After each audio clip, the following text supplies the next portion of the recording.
Good morning friends, कैसे हैं आप लोग। आज मैं आपके लिए भारतीय राजनीति विज्ञान से मौलिक कर्तव्य लेके आया हूं। तो चलिए शुरू करते हैं।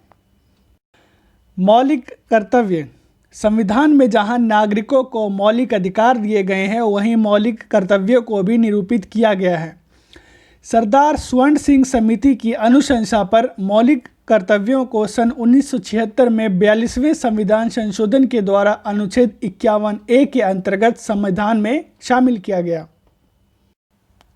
1950 में लागू किए गए भारतीय संविधान में नागरिकों को केवल मौलिक अधिकारों का ही उल्लेख किया गया था, मूल कर्तव्यों का नहीं। लेकिन 1976 में संविधान का व्यापक संशोधन करते समय यह अनुभव किया गया था कि संविधान में नागरिकों के मूल कर्तव्यों का भी उल्लेख किया जाना चाहिए।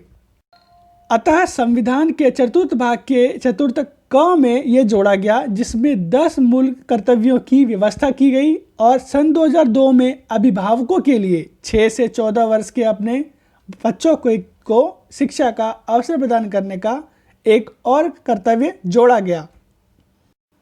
तो चलिए देखते हैं अनुच्छेद 51A के अंतर्गत संविधान में कौन कौन से मौलिक कर्तव्यों को शामिल किया गया। पहला मौलिक कर्तव्य है, भारत के प्रत्येक नागरिक का कर्तव्य होगा कि वह संविधान का पालन करे और उसके आदर्शों, संस्थाओं, राष्ट्रीय ध्वज और राष्ट्रगान का आदर करे। दूसरा मौलिक कर्तव्य है, संविधान के लिए हमारे राष्ट्रीय आंदोलन को प्रेरित आदर्शों को हृदय में संजोए रखे और उनका पालन करे।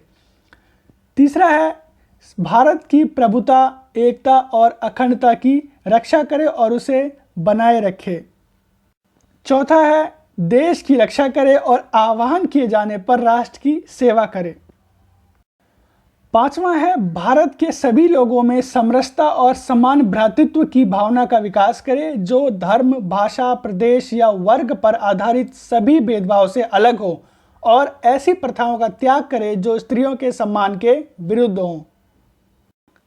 सिक्स्थ है, हमारी समन्वित संस्कृति की गौरवशाली परंपरा का महत्व समझे और उसका संरक्षण करे। सेवंथ है, प्राकृतिक पर्यावरण की, जिसके अंतर्गत वन, झील, नदी और अन्य वन्य जीव भी हैं, उनकी रक्षा करे और उनका संवर्धन करे और प्राणी मात्र के प्रति दया का भाव रखे। आठवां है, वैज्ञानिक दृष्टिकोण, मानवतावाद और ज्ञानार्जन व सुधार की भावना का विकास करे। नाइन्थ है, सार्वजनिक संपत्ति को सुरक्षित रखे और हिंसा से दूर रहे। 10th है, व्यक्तिगत और सामूहिक गतिविधियों से सभी क्षेत्रों में उत्कर्ष की ओर बढ़ने का सतत प्रयास करे, जिससे राष्ट्र निरंतर की ओर बढ़ते और उपलब्धि की नवीन ऊंचाइयों को छू सके।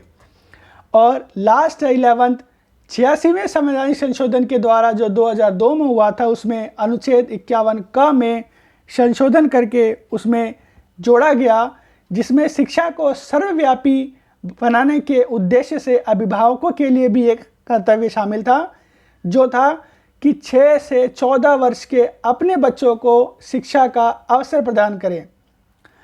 तो आशा करता हूँ आपको ये वीडियो पसंद आई होगी। वीडियो को लाइक, सब्सक्राइब और शेयर अवश्य करें।